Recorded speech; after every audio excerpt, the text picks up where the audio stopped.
안녕 여러분. 자, 우리 이번 시간에는 이제 나머지 뒤에 이제 우리 자음 모음 만들었잖아요. 뭐 그거를 합쳐서 어떻게 쓸 건지 하는 합자의 원리 하고요. 나머지 이제 학습 활동 부분 빈 거 있죠? 그걸 같이 한번 마지막까지 힘내서 하도록 합시다. 자, 우리가 앞에서 이제 자음자는 상형, 그리고 모음자도 상형이라는 이제 기본자를 만드는 원리를 가지고 자음은 그 이제 상형의 원리로 만든 거에서 이제 가외, 그리고 모음은 이제 그 상형의 원리로 만든 거에다가 합성의 원리로 해서 쭉쭉 뻗어가는 거 다 했었잖아요. 자, 일단 이제 그거는 이제 중학교 수준에 있는 교과서의 내용까지만 했고요. 이제 교과서에 있는 내용까지만 했어요. 선생님이 범위를 넘어서는 건 안 했거든요. 근데 이런 게 있구나. 그냥 이 정도만 한번 보시면 도움이 될 것 같아서. 그래서 이거는 사실은 자음을 이제 그게 끝은 아니죠. 이제 더 뻗어 나갔거든요. 이런 식으로 더 뻗어 나가서 자음 모음을 더 뻗어 나갔어요. 그래서 이제 이런 것들이 있는데, 이제 물론 이제 선생님은 이제 교과서 위주로 교과서에 딱 나와 있는 수준까지만 딱 잘라서 했기 때문에 이제 뭐 연서나 병서 이런 거는 하지 않았지만은, 이제 나중에 다른 학교 학생들은 또 도움이 될 수 있을 것 같아서, 혹시 또 선생님이 또 학교 선생님이 가르치셨으면 여러분들이 이걸 더 봐야 되잖아요. 그래서 이제 아까 말했던 이제 그거 합성, 그리고 이제 가외, 이건 이제 아주 기본적인 이제 원리이기 때문에 교과서에 있는 거니까 당연히 알아야 되고, 이제 그리고 이제 지금 보여주는 거 있죠? 지금 보여주는 걸 그냥 추가적으로 이런 게 있구나. 나중에 이제 고등학교 가면 다 나오니까 어차피 그냥 이제 이거는 추가적으로만 여러분들이 알아두시면 됩니다. 자음자를 더 뻗어가는 원리에는 이제 연서가 있고요, 병서가 있어요. 간단히 할게요. 자, 연서라는 건 순음자이니까 입술 소리 얘기하는 거예요. 입술. 선생님이 아설 순치 후 해가지고 했던 거 기억나시나요? 선생님이 이제 이거는 원래 명칭은 이런 거다라고 얘기했던 거 있었죠. 그래서 아마 자음자 상형 얘기하면서 요거 이렇게 아설 순치 후 이렇게 했던 거 기억할 거예요.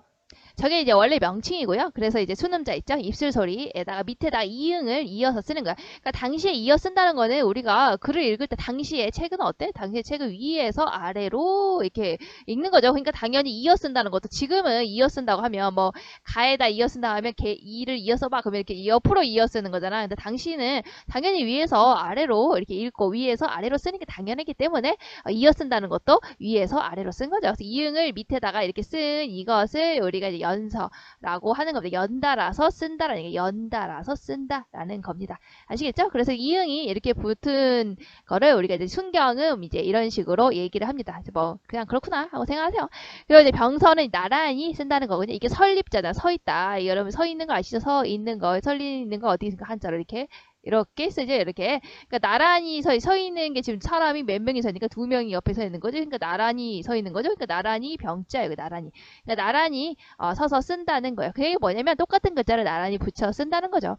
그래서 각자 병서라는 것은 각각의 글자를 나란히 쓴다. 그래서 똑같은 글자 쓰는 거예요. 그래서 쌍기역, 쌍디 이런 식으로 해갖고 이제 쌍디가 요 글자들이 이제 만들어지게 된 거고, 그리고 합용 병사 용자는 쓰다는 거고, 합은 합성을 한다는 거죠. 그러니까 여러 두 가지의 다른 것들을 합성해서 이제 병서 나란히 썼다는 거예요. 그래서 다른 글자 있지, 시읒, 디귿, 뭐 비읍, 지읒 뭐 이런 거 있죠.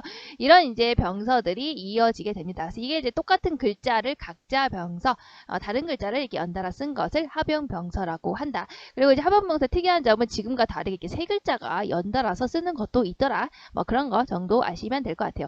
모음자 같은 경우에는 아까 합성의 원리하고 쫙 했잖아. 근데 그게 이제 끝이 아니고 지네들끼리 계속 합해요. 그래서 이제 모음자 두 자를 이제 자기네 합성, 뭐 초출자와 제출자, 그러니까 초출자끼리 합친 게 그제 와가 되겠지. 이런 식으로 제출자끼리 우리 있었죠. 요야 요야 합친 게 이제 유야, 이거 어떻게 쓰냐? 으야 이렇게 합쳐서 이제 만들기도 하고, 또 이 글자에다가 우리 모음자 있었죠. 아까 이렇게 이거 원래 기본자, 뭐 여기다가 이제 이를 합쳐서 여기 이 있죠. 이를 합쳐가지고 여기다 이를 합쳐서 이렇게 쓰기도 하고, 뭐 이런 식으로 이제 합성을 해서 썼다는 겁니다. 그래서 이런 것들은 이제 여러분들이 이제 자세히 보시면 잘 알 수가 있어요. 그래서 이렇게 합쳐서 만들었다라는 것만 추가적으로 한번 보시면 도움이 될 것 같아요. 다음에 이제 더 자세한 설명은 어차피 이제 고등학교 과정이기 때문에 이거는 나중에 이제 고등학교 강의 혹시 선생님이 이제 올리게 되면은 그때 이제 자세하게 이제 어차피 그때 훈민정음 어제 서문이 나오잖아요. 이제 그거 해설하는 걸 올릴 때 이제 이게 자세하게 그때 설명하도록 할게요. 이제 중학생 여러분들은 그냥 이런 게 있구나, 뭐 이런 것들이 있구나, 그냥 그렇게만 생각하시고 그냥 간단히 넘어가시면 됩니다. 자, 그러면 합자에 관한 영상 같이 보도록 해요. 체계적이고 독창적인 방법으로 탄생한 훈민정음 28자. 그렇다면 이 자음자와 모음자는 어떻게 글자를 이루었을까? 자음자와 모음자를 합쳐도 글자가 되고, 자음자를 초성으로, 모음자를 중성으로, 자음자를 종성으로 더해 하나의 글자를 만들 수도 있다. 이처럼 자음자와 모음자의 유기적인 결합을 통해 살아 움직이는 문자를 완성할 수 있었던 것이다. 독창적이고 과학적이며 실용적인 문자. 바로 자랑스러운 우리의 문자, 한글이다.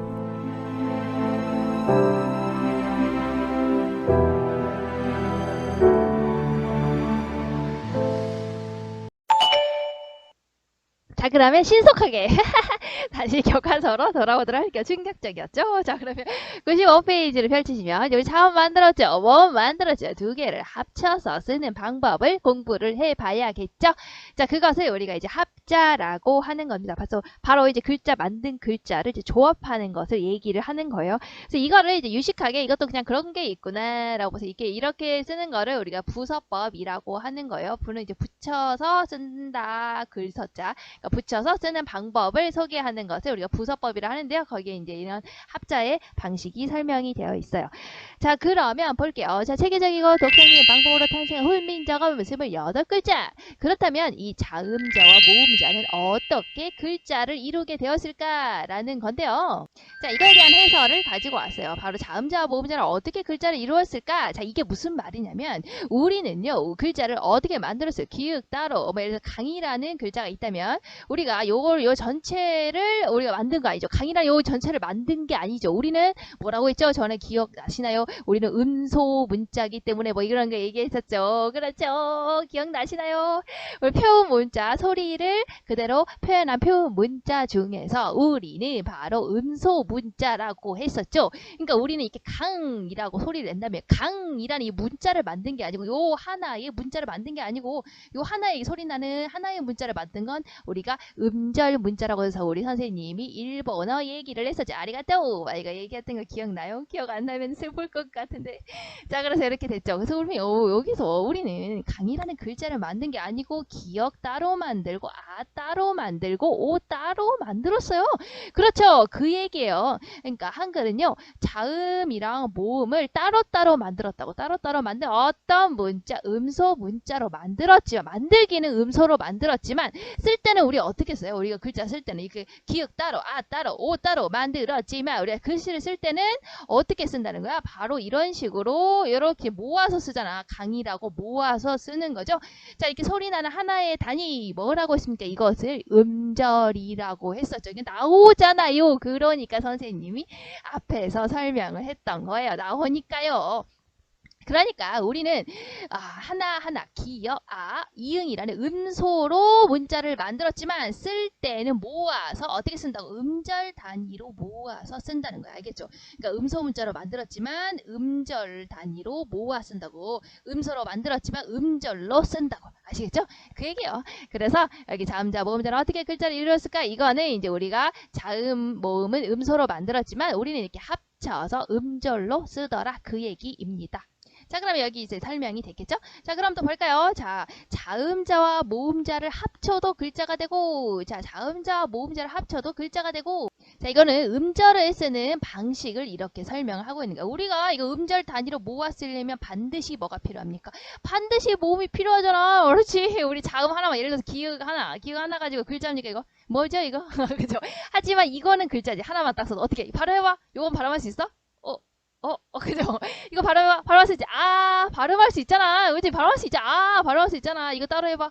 야, 발음할 수 있잖아. 그치? 우리 앞에 자음이 굳이 안 써져 있어도 모음은 하나 가지고 발음을 할 수가 있죠. 그렇죠? 그 얘기예요. 그러니까 우리는 이렇게 모아서 쓸 때 어떤다고? 기본으로 뭘 가지고 있어야 돼? 모음을 가지고 있어야 돼. 모음 하나 가지고 된다는 거야.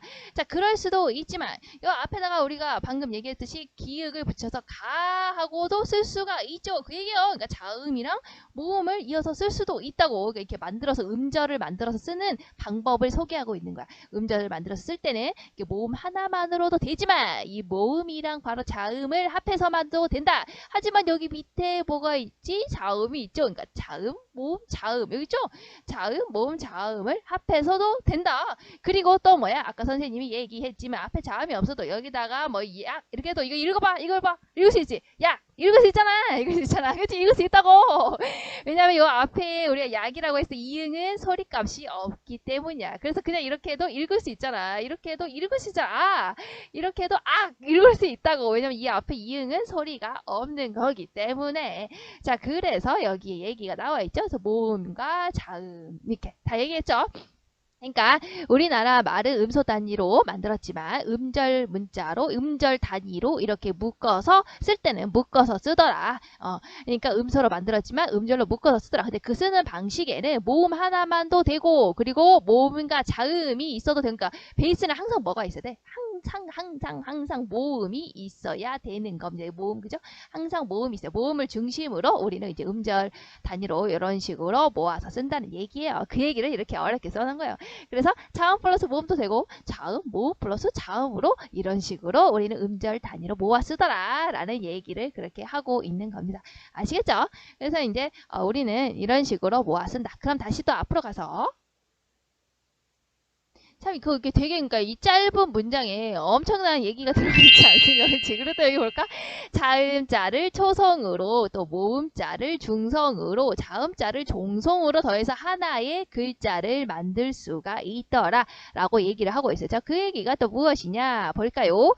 자, 자음자를 초성으로 모음자를 중성으로 또 자음자를 종성으로 더해서 하나의 글자를 만들 수도 있다. 그러니까 우리나라에 우리말의 음절 가운데 아까 음절은 모음을 중심으로 모음 하나 된 거 모음자 요거 다 얘기했었죠. 자, 이 중에서 자음, 모음, 자음으로 된 거를 봤을 때 이렇게 이런 식으로 쓴 거죠. 왜 아까 얘기했듯이 뭐 갑 이렇게 했을 때 이런 식으로 쓴 거 이런 식으로 이루어진 음절 표기 방식을 설명을 하고 있다. 그러니까 여기서 선생님이 얘기 전에도 한번 얘기 안 했나? 안 했으면 여기서 한번 들으시면 되고 뭐니 맨 처음에 이렇게 쓸 때 맨 처음에 나는 요 소리를 뭐라고 합니까? 맨 처음에 나는 소리를 바로 초성이라고 하는 거예요. 초자는 처음 초자예요. 처음 초자. 그리고 성자는 소리죠. 그러니까 처음 나는 소리라는 뜻이에요. 그리고 여기 가운데 있는 건 뭐야? 중간에 있는 거죠. 중간 소리. 그래서 중성이라고 한다. 그리고 이제 마지막에 나는 거 이 종말 할 때 있죠. 그래서 이 종자는 마지막 종자예요. 종말. 그래서 이거는 마지막에 나는 소리 종성. 이 얘기를 얘기하고 있는 거예요. 아시겠죠? 자, 그런데 이제 세종대왕은 자음을 초성으로 모음을 중성으로 자음자를 종성으로 이거 보면 여러분 뭐 생각나요? 앞에 초성에 자음이 있는데 나중에 종성에 자음을 또 쓸 수가 있잖아. 이런 굉장한 얘기가 들어가 있는 겁니다. 자, 그러니까 이게 무슨 말이냐면요. 후민정음을 만드실 때 세종대왕님은 이게 뭐라는 거야? 앞에 자음 만들었지? 아까 모음 만들었지? 우리 지금까지 배웠죠? 자음 모음 만드는 거. 그래서 초성과 중성을 만들어서 근데 마지막에 이 종성이죠. 이 종성은 따로 안 만들었다는 거야. 종성이다 하고 따로 만들지 않았다고. 왜? 왜 그랬다고? 바로 초성이랑 종성이 비슷하다는 걸 알고 계셨다는 거죠. 그러니까 우리가 이게 굉장히 공부를 진짜 많이 했다고 보는 거예요. 지금이야 우리가 이제 글자를 이렇게 쓰니까 각 이렇게 쓰면 이 앞에 기역이랑 뒤에 기역이 똑같은 소리구나. 우리는 알죠. 각 썼으니까 이렇게 배웠으니까. 그런데 이제 이런 문자가 아예 없었는데 각이라는 소리만을 듣고 앞에서 나는 소리하고 각 뒤에 나는 소리가 같다는 것을 인식을 해서 글자를 밑에 종성 글자를 따로 안 만들고 초성에 만들어 두었던 자음자를 그대로 썼다는 거야. 엄청나지 않습니까? 안 엄청 들어요. 그래서 글자를 따로 만들지 않고 그러니까 이 정성에는 따로 글자를 안 만들고 초성에 만들어 두었던 이 자음자를 여기에 그대로 썼다라는 얘기를 하고 있는 거예요. 그래서 여기 보시면 이제 여기 그 얘기가 나오죠. 세종대왕은 초성자와 중성자만 만들었고, 그래서 우리 지금까지 만든 거 배웠어요, 그죠? 그런데 종성을 따로 만들지는 않고 바로 초성자를 다시 초성자 있는 초성자 이미 만들었던 자음자를 그냥 여기에 쓰도록 하였다라는 얘기입니다. 자, 이거를 이제 유식하게 뭐라고 한다면 우리가 역시 또 찾아보면 종성, 부영, 초성이라. 자, 이 명칭은 이제 여러분들 이제 고등학교 가면 나오는 거고, 이제 중학생은 또 그런 게 있구나, 뭐 이런 게 있구나. 그냥 중학생 이 정도만 알면 돼요. 초성의 자음을 아까 만들었죠. 지금까지 만드는 방법 배웠죠. 막 상형이랑 가획을 해서 만들었던 거. 아, 그런 식으로 만들었구나. 뭐 연서, 병서, 아까 선생님이 얘기해줬죠. 뭐 그런 식으로 앞에 초성에 해당되는 자음을 만들었구나. 근데 마지막에 종성은 따로 이렇게 막 연서, 병서 막 이렇게 가획 만들지 않고 그냥 초성에 만들어 뒀던 그 자음을 그냥 그대로 썼구나. 그렇구나. 이렇게만 아시면 됩니다. 그리고 그것을 우리가 뭐라고 하냐? 이제 고등학생이라면 그것을 뭐라고 하냐? 그리고 고등학교 내용을 조금 이제 우리 살짝 이렇게 열어보고 싶다면 그것을 뭐라고 하냐? 바로 종성, 부용, 초성이라고 얘기를 해요. 이건 고등학교 가면 나오는 고1만 가도 나오는 거기 때문에. 그래서 방금 여기 한자를 그대로 보시면 종성, 방금 얘기했죠. 마지막에 쓰는 글자는 이제 부는 다시예요. 다시라는 쓴 거야. 다시라는 뜻이에요. 다시 사용했다라는 거예요. 어떻게? 초성을. 아시겠죠? 그러니까 초성에 있던 이미 만들어뒀던 자음자를 종성에 따로 만들지 않고 종성을 따로 안 만들고 종성에다가 초성에 만들었던 자음자를 그대로 썼다라는 것을 뭐라고 하냐? 종성, 부용, 초성이라고 합니다.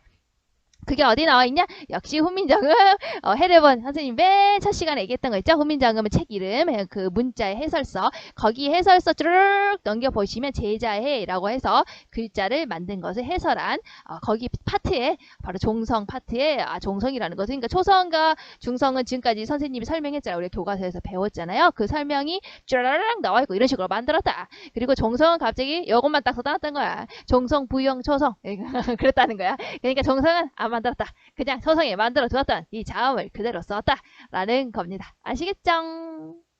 자, 그래서 이어서 보시면 라음과 같은 음절의 초성과 종성은 자음자 그래서 초성과 종성은 자음자로 종성은 모음자로 표기를 했다라는 겁니다. 아시겠죠? 그러니까 모음, 자음, 모음, 자음으로 이루어졌을 경우에 이렇게 쓸 때는 어땠다는 거야? 우리가 만들어뒀던 초성의 자음을 여기다 그대로 그냥 썼다라는 거. 그게 종성, 부용, 초성이라는 거랍니다.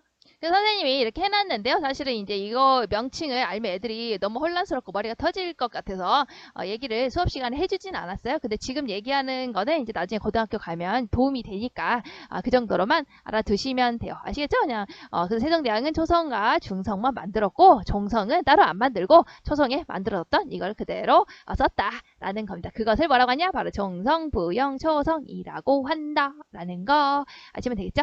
자, 그 다음에 밑에 볼게요. 이처럼 자음자, 모음자, 유기적인 결합을 통해 살아있는 문자를 완성할 수 있었던 것이다. 와우! 자, 그래서 독창적이고 과학적이며 실용적인 문자. 자, 이제 국뽕. 자, 그래서 바로 자랑스러운 우리의 문자, 한글이다. 라는 내용이죠. 그래서 그 내용을 정리해보면 한글은 자음자와 모음자를 따로따로 만든 은소 문자지만 쓸 때는 어떻게 했다고? 음절 단위로 썼다라는 거 모아서 썼다. 자, 그리고 모아서 쓸 때는 이런 방법이 있는데 반드시 뭐가 들어간다? 모음이 들어간다. 반드시 뭐가 들어간다? 모음. 반드시 모음. 반드시 모음이 들어가게 쓴다는 거. 그래서 모음 하나만 있어도 음절은 되죠. 그죠? 우리 왜냐면 읽을 수 있죠. 하지만 이거는 읽을 수 있어요. 없죠. 읽을 수 있어. 왜냐면 앞에 있는 이응은 소리가 안 나기 때문에. 그래서 나왔죠. 초성의 이응은 소리값이 없는 그냥 형식적으로 채워주기 위해서 이렇게 썼던 거. 그리고 이제 모음 뒤에 자음 붙여서 이런 식으로 이게 모음 자음 있네. 자, 그리고 자음과 모음, 자음, 모음 있네. 그죠? 자, 그리고 자음, 모음, 자음, 모음, 자음 있네. 라는 겁니다. 자, 그러면 우리가 이제 음절을 표기를 할 때, 그러니까 음소로 만들었잖아요. 자음, 모음은. 음소로 이렇게 자음, 모음 따로따로 만들었는데, 왜 음절로 이렇게 모아서 썼을까? 그거 생각해 본 적 있어요? 왜 이렇게 모아서 쓴 걸까? 역시 이것도 한자의 영향을, 당시에 이제 한자의 영향을 안 받을 수가 없었겠죠. 그래서 당시에 한자가 어떻다는 거야. 이렇게 네모꼴에 들어가는 식으로 글자가 이루어졌죠. 우리 보시면 하늘천 뭐 이런 식으로 그죠? 자, 이런 식으로 네모꼴에 땅지 이거 다 어떻게 네모꼴에 들어가는 식으로 우리가 어떻게 글자가 이런 식으로 되어 있죠. 자, 그래서 은연중에 글자라는 것은 이렇게 네모꼴의 형태가 되어야 한다라고 생각을 한 거예요. 그래서 이렇게 모아서 이 네모꼴 모아서 이렇게 네모꼴 모아서 이렇게 네모꼴 이 모아서 이렇게 네모꼴로 음절로 이렇게 모아서 써야 된다라고 은연중에 생각을 한 거죠. 그러니까 한자의 영향을 안 받았다고 할 수는 없어요. 자, 그럼 학습활동 있죠? 우리 학습활동 95페이지를 넘어가서 안 푼 부분부터 풀도록 합시다. 1번 안 풀었죠? 자, 빈칸을 채우면 영상물의 내용을 정리해봅시다. 자, 누구 만드셨다고? 세종대왕이 누구나 쉽게 읽고 쓸 수 있는 새로운 문자 훈민정음을 만드셨다. 이를 말하고 훈민정음. 자음자 17자고요. 모음자는 11자였다. 그래서 어떻게 했다고? 기본자를 먼저 만드셨죠? 그래서 자음은 5자 모두 다 상형의 원리, 모음자는 석자. 그래서 그 기본자를 바탕으로 해서 나머지 자음과 모음을 뻗어나가서 만들었다. 자음으로 뻗어나가는 원리는 가회, 모음으로 뻗어나가는 원리는 우리가 합성의 원리. 자, 그래서 그렇게 해서 만든 자음자, 모음자를 어떻게 했다고? 우리가 음소로 만들었지만 음절 단위로 합해서 글자를 만들었다. 그리고 쭉 넘어가서 페이지 이제 100페이지로 넘어가시면 됩니다. 자, 100페이지에 볼게요. 짝과 함께 활동하며 한글의 특성을 알아봅시다. 아무도 짝과 함께 하지 않는다는. 자, 볼게요. 자, 여기서는요, 한글하고 영어 알파벳을 이제 비교를 해서요, 한글이 어떤 특징을 지니고 있느냐, 그것에 대해서 얘기하고 있는 겁니다. 자, 이거 다 설명했어. 선생님이 다 설명을 한 거예요. 이제 가획의 원리하고 연관이 있는 건데요. 한글 같은 경우에는 느, 드, 트 이렇게 했을 때 느는 어떻게 소리 난다고 했어요? 여기다 나와있죠? 혀끝이 윗잇몸에 붙어서 나는 소리 느 발음 해보여. 느 하면 요렇게 발음이 나니까 디자인적으로 이렇게 썼다는 거야. 니은으로 요렇게 디자인을 했다는 거야. 자, 그런데 드는 어떤 거지? 느보다는 소리가 더 세다. 그래서 획을 더했다. 또 드보다는 트가 더 소리가 세다. 그래서 획을 더했다. 이렇게 가획이라고 했잖아요. 자, 그런데 보시면 느나 드나 트나 전부 다 혀끝이 윗잇몸에 붙어서 나는 소리라는 요 위치는 같다고. 위치가 같아요. 단지 뭐만 다르다고? 소리가 세졌다는 특징만 다른 거라고. 그러니까 소리 나는 위치가 같다라는 것을 디자인적으로 이렇게 비슷하게 씀으로써 표현을 했다. 그게 뭐라고? 한글의 특징이라고. 그래서 한글은 소리 나는 위치가 서로 같다라는 것을 이렇게 디자인적으로 비슷하게 하면서 연관성을 보여주고 있다고. 그래서 니은이랑 디귿이랑 티귿이 완전히 다르지 않구나. 이것들은 서로 같은 위치에서 소리가 난다는 유사성을 가지고 있구나라는 걸 글자 디자인에서 알 수가 있다고. 자, 그런데 영어 알파벳은 그렇지 않다고. 보시면 똑같이 느, 드, 트 발음이지만 디자인적으로 전혀 다르죠. 이 모양이 전혀 비슷하지 않죠. 얘는 비슷하죠. 왜냐하면 소리나는 위치가 같다라는 특성을 여기에 반영했다고. 영어 알파벳은 그러지 않았다고. 알겠죠? 그래서 이제 그 얘기가 나와 있는 겁니다. 그럼 밑에 답을 한번 우리 같이 보도록 할게요. 밑에 답을 보시면 짠 이렇게 되겠죠? 자, 뭐라고? 한글은 같은 위치에서 소리나는 글자들의 모양이 그치? 같은 위치에서 소리가 난다면 같은 위치에서 소리가 난다면 그 글자들의 모양을 비슷하게 했다는 거야. 니은, 디귿, 티귿 비슷하잖아. 그치? 자, 그런데 영어 알파벳은 전혀 그렇지 않다. 영어 알파벳은 N, D, T 전부 다 트로 나는데 비슷한 같은 위치에서 나는데 그 디자인적으로 전혀 유사성이 없더라. 그 얘기예요. 그래서 한글은 가획의 원리 얘기했죠. 드보다는 드가 더 소리가 거세다는 것을 여 디귿 여기 획에다가 표시를 여 획에다가 표시 여 획에다가 표시를 했다고. 자, 그래서 이렇게 가획의 원리에 따라 만들어졌기 때문에 소리 나는 위치가 같은 글자들의 모양이 서로 비슷하지만 영어 알파벳은 그렇지가 않다라는 내용입니다. 자, 그리고 거기 밑에 볼게요. 한글 아하고 영어 알파벳 A의 발음을 비교해보고 이를 바탕으로 하여 한글의 특성 역시 한글이랑 영어 알파벳을 비교해서 한글이 어떤 특징을 가지고 있느냐를 보면 되는 거예요. 이것도 엄청 간단해요. 우리가 한글을 발음해보세요. 사과, 아기, 아버지 하면은 우리 아라는 글자는 어떤 날까? 아로만 소리나. 여러분들 요거 있죠? 요거는 소리라는 표시예요. 앞에 아무것도 표시가 안 된 건 글자라는 표시예요. 자, 아기 할 때 아자는 아로 소리나. 그리고 아버지 할 때 아자 역시 아로 소리나. 그 얘기는 뭐야? 아라는 글자는 아로만 소리가 난다. 알겠죠? 그러니까 하나의 글자가 하나의 소리값을 가지고 있다. 이제 그 얘기예요. 한글이 그렇다. 근데 영어 알파벳은 그와 비교했을 때 이제 A죠. 여기 A라고 썼죠. 하지만 애플이라고 읽잖아요. A로 소리가 나네. 자, 이거는 A인데 글자는 A인데 이건 뭐란가? 베이비라고 A라고 소리가 난다는 거야. 자, 그리고 이거는 A죠. 글자 A인데 뭐라고 쓰냐? father라고 소리가 난다는 거야. 자, 그러니까 똑같이 A라는 글자인데 하나는 에, 하나는 A, 하나는 A로 소리가 난다는 거야. 그 얘기는 뭐야? A라는 알파벳은 소리가 A로도 나고, 그치? 알겠지? A라고도 나고, 그리고 R라도 소리가 난다는 거야. 그러니까 영어 알파벳은 하나의 글자에 여러 가지 소리가 난다는 거야. 그래서 어떻다는 거야? 한글이 더욱더 쉽게 읽을 수가 있다. 왜냐면 하나의 글자가 하나의 소리를 가지고 있기 때문에 결국에 국뽕 얘기예요, 국뽕. 자, 그러면 거기 밑에 답을 한번 보도록 할게요. 똑같은 얘기입니다. 볼게요. 한글 아라는 글자는 항상 아로만 소리가 나는데 영어 알파벳의 A는요. A, 아로 이렇게 A, 아로 여러 가지고 소리가 나더라. 자, 그래서 한글은 하나의 글자가 하나의 소리를 지니고 있기 때문에 영어 알파벳보다 훨씬 쉽게 읽을 수가 있더라. 라고 이제 한국 짱 뭐 이런 식으로. 근데 이게 정말 이제 이거는 한국의 교과서이기 때문에 이제 한글의 우수성 뭐 이런 식으로 설명을 한 거지만 사실 또 이렇게 생각을 어떻게 해도 다른 관점에서 생각해 본다면 이게 A라는 글자가 여러 가지 소리를 낼 수 있는 거잖아. 자, 그러면 다양하게 변형이 가능하다는 거잖아. 뭐 이렇게 또 생각을 해볼 수도 있는 거야. 그러니까 우리가 꼭 한글이 좋다, 한글이 짱 뭐 이렇게 할 필요는 없고 이제 비교해서 한글이 그냥 이렇게만 생각을 하면 되죠. 그냥 이렇게 한글이 하나의 글자가 하나의 소리값을 지니고 있더라. 이렇게 생각을 하시면 되는 겁니다. 아시겠죠? 너무 이제 한쪽에 치우친 관점으로만 보시면 안 되고 이쪽에서는 이렇게 보는 거구나. 이쪽에서는 이렇게 보거나 약간 중립적으로 여러분들이 생각을 하는 게 중요해요.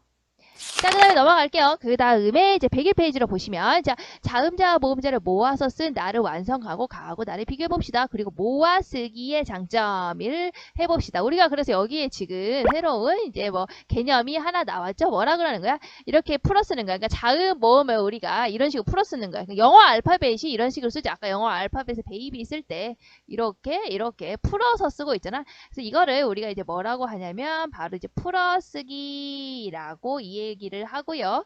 이렇게 지금 이렇게 모아서 썼잖아. 이런 거를 우리가 뭐라고 한다? 모아 쓰기라고 이야기를 합니다. 자, 그러면 우리 한글은 어떤 방식을 취하고 있어요? 바로 이제 모아 쓰는 방식을 취하고 있죠. 이렇게 아까 얘기했죠. 이제 음소 단위로 만들었지만 음절로 이렇게 쓴다고, 모아서 쓴다고. 그래서 이렇게 모아 쓰잖아요. 난 놓고 기억자도 모른다. 그러면 이렇게 쓰면 장점이 뭐예요? 읽기가 편하죠. 일단 눈에 딱 들어오잖아. 나시구나. 이게 놓고구나. 이게 기억이구나. 이렇게 눈에 딱 들어오잖아. 금방 이렇게 딱 봤을 때, 글을 볼 때.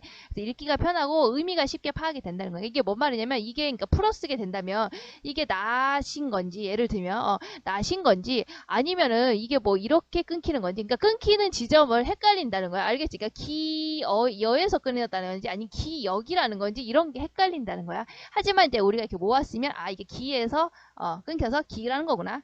여기서 끊겨서 여기라는 거구나. 이런 식으로 눈에 금방 들어온다는 거야. 그래서 의미를 쉽게 파악할 수가 있다. 뭐 어떻게 쓰면 모아 쓰기로 하게 되면 자, 그 다음에 이제 마지막 문제. 우와, 끝났어요. 자, 보시면 이제 컴퓨터 자판으로 문자를 입력할 때 한글의 입력 방식이 중국어의 한자 입력 방식에 비해서 어떤 장점이 있는지 말해 봅시다. 자, 이거는 뭐냐면 이제 한글을 쓰게 되면은 어떻게 쓴다는 거야? 그냥 우리가 생각한 대로 그대로 쓰면 된다는 거야. 나를 쓰고 싶으면 나는 한국인입니다. 이걸 쓰고 싶으면 나는 한국인입니다. 생각나는 대로 그냥 탁탁탁탁탁 치면 된다는 겁니다.